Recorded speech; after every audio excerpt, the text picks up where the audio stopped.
राम राम दोस्तों, जय बाबा नीम करोली महाराज जी की। आशा है कि बाबा नीम करोली महाराज जी की आपके ऊपर भी अपार कृपा होगी, आपके घर परिवार में भी सभी कुशल मंगल होंगे। दोस्तों, यही मैं प्रार्थना करता हूँ बाबा नीम करोली जी से और सभी देवी देवताओं से। दोस्तों, आज मैं आपको सुनाता हूँ श्रीमद् वाल्मीकि रामायण अयोध्या कांड का 35वां सर्ग। सभी देवी देवताओं का आह्वान कर लिया है, हनुमान जी और राम जी और सभी बाबा नीम करोली जी का आह्वान करके मैं आपको ये पाठ सुनाता हूँ। सभी देवी देवता इसके ऊपर अपार कृपा बरसाएं अपने। जो अयोध्या कांड का 35वां सर्ग है, मेरी यही प्रार्थना है जो सुनने वाले हैं उनके भी सब दुख दर्द दूर हों, यही मैं प्रार्थना करता हूँ अपने बाबा जी से। तो विश्व करते हैं। जय श्री राम, जय हनुमान जी, जय बाबा नीम करोली महाराज। तो 35वां सर्ग। सुमंत्र के समझाने और फटकारने पर भी केकई का टस से मस ना होना। तदनंतर होश में आने पर सारथी सुमंत्र सहसा उठकर खड़े हो गए।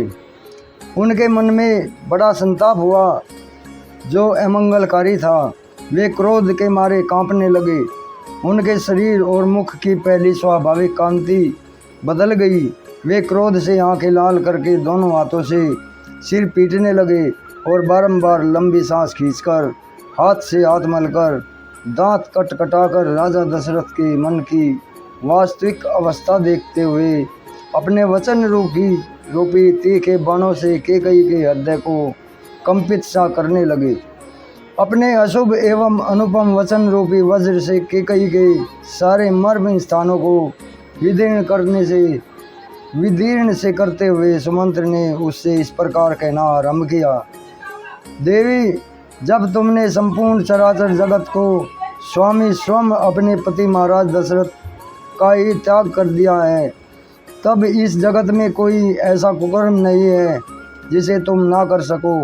मैं तो समझता हूँ कि तुम पति की हत्या करने वाली तो हो ही, अंततः कुल घातिनी भी हो। ओह, देवराज इंद्र के समान, अजय पर्वत के समान, यह कंपनीय और महासागर के समान शोभरहित हैं, उन महाराज दशरथ को भी तुम अपने कर्मों से संतत कर रही हो। राजा दशरथ तुम्हारे पति, पालक और वरदाता हैं। तुम इनका अपमान न करो। नारियों के लिए पति की इच्छा का महत्व करोड़ों पुत्रों से भी अधिक है। इस कुल में राजा का परलोकवास हो जाने पर उसके पुत्रों की अवस्था का विचार करके जो ज्येष्ठ पुत्र होते हैं वे ही राज्य पाते हैं। राजकुल के इस परंपरागत आचार को तुम इन रघुवंशी के स्वामी महाराज दशरथ के जीते जी ही मिटा देना चाहती हो। तुम्हारे पुत्र भरत राजा हो जाएं और इस पृथ्वी का शासन करें, किंतु हम लोग तो वही चले जाएंगे जहाँ श्री राम जाएंगे।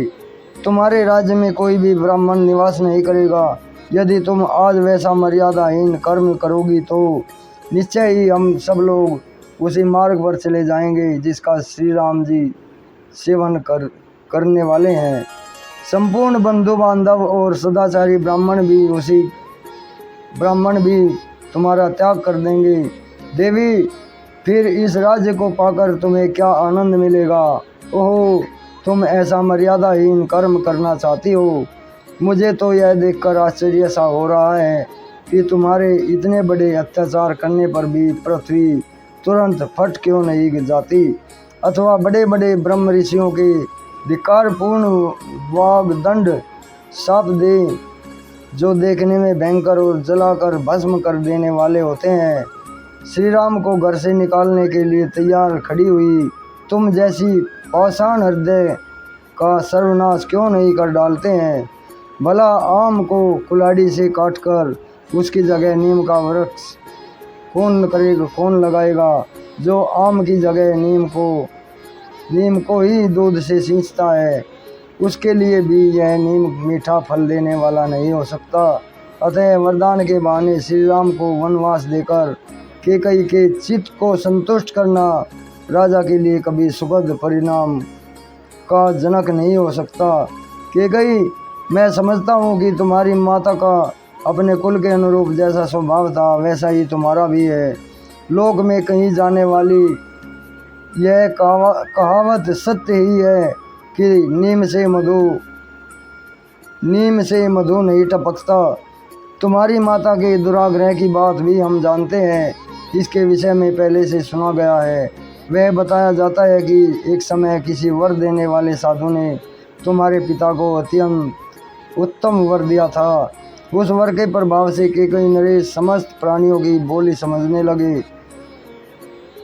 तिर्यकु योनि में पड़े हुए प्राणियों की बातें भी उन्हें समझ में आ जाती थी। एक दिन तुम्हारे माँ तेजस्वी पिता सैया पर लेटे हुए थे। उसी समय जरम्ब नामक पक्षी की आवाज़ उनके कानों में पड़ी। उसकी बोली अभिप्राय उनकी समझ में आ गया। उसकी बोली का अभिप्राय उनकी समझ में आ गया, अतः वे वहाँ कई बार हंसे। उसी सैया पर तुम्हारी माँ भी सोई थी। वह यह समझकर कि राजा मेरी हंसी उड़ा रहे हैं, कुपित हो उठी और गले में मौत की फांसी लगाने की इच्छा रखती हुई बोली, सौम्य नरेश्वर, तुम्हारे हंसने का क्या कारण है, मैं जानना चाहती हूँ। तब राजा ने उस देवी से कहा, रानी, यदि मैं अपने हंसने का कारण बता दूँ तो उसी क्षण मेरी मृत्यु हो जाएगी, इसमें संशय नहीं है। देवी, यह सुनकर तुम्हारी रानी माता ने तुम्हारे पिता कैकेयी राज से फिर कहा, तुम जियो या मरो, मुझे कारण बता दो, भविष्य में तुम फिर मेरी हंसी नहीं उड़ा सकोगी। अपनी प्यारी रानी के ऐसा कहने पर कैकेयी नरेश ने उस वर देने वाले साधु के पास जाकर सारा समाचार ठीक ठीक कह सुनाया। तब उस वर देने वाले साधु ने जो राजा को उत्तर दिया, महाराज, रानी मरे या घर से निकल जाए, तुम कदापि यह बात उसे ना बताना। प्रसन्न चित्त वाले उस साधु का यह वचन सुनकर कैकेयी नरेश ने तुम्हारी माता को तुरंत घर से निकाल दिया और सोम कुबेर के समान विहार करने लगे।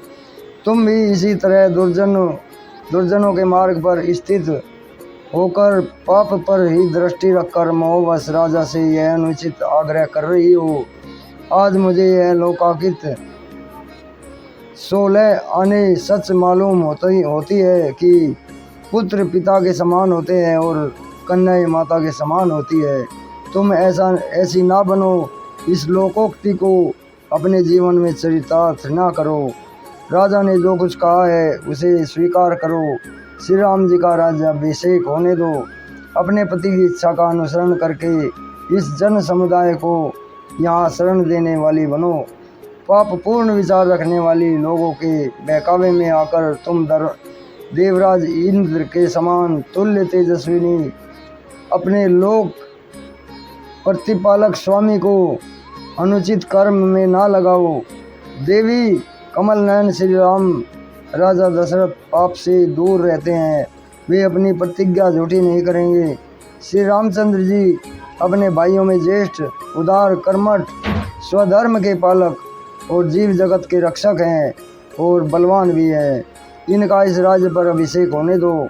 देवी, यदि श्री राम अपने पिता राजा दशरथ को छोड़कर वन को चले जाएंगे तो संसार में तुम्हारी बड़ी निंदा होगी। अतः श्री रामचंद्र जी ही अपने राज्य का पालन करें और तुम निश्चिंत होकर बैठो। श्री राम के सिवा दूसरा कोई राजा इस श्रेष्ठ नगर में रहकर तुम्हारे अनुकूल आचरण नहीं कर सकता। श्री राम के युवराज पद पर प्रतिष्ठित हो जाने के बाद महाधनुर्धर राजा दशरथ पूर्वजों के वृत्तांत का स्मरण करके स्वयं वन में प्रवेश करेंगे। इस प्रकार सुमंत्र ने हाथ जोड़कर कैकेयी को उस राजभवन में सांत्वना पूर्वक तथा ती के वचनों से भी बारंबार विचलित करने की चेष्टा की, किंतु वह टस से मस ना हुई। देवी कैकेयी के मन में ना तो अक्षोभ हुआ और न ही दुख हुआ। उस समय उसके चेहरे के रंग में भी कोई फर्क न पड़ता दिखाई दे रहा था। इस प्रकार श्री वाल्मीकि निर्मित आर्ष रामायण आदि काव्य में अयोध्या कांड के 35वां सर्ग पूरा हुआ। जय श्री राम, जय हनुमान जी की जय, बाबा नीम महाराज श्री राम। दोस्तों, ये श्रीमद् वाल्मीकि रामायण अयोध्या कांड का 35वां सर्ग पूरा हुआ है। कल मैं आपको इसका 36वां सर्ग सुनाऊंगा। तब तक के लिए आज्ञा लेता हूँ। जय राम जी की, जय हनुमान जी की, जय बाबा नीम करोली महाराज की। बाबा नीम करोली जी आपके ऊपर अपार कृपा बरसाएं, यही मैं कामना करता हूँ। जय श्री राम।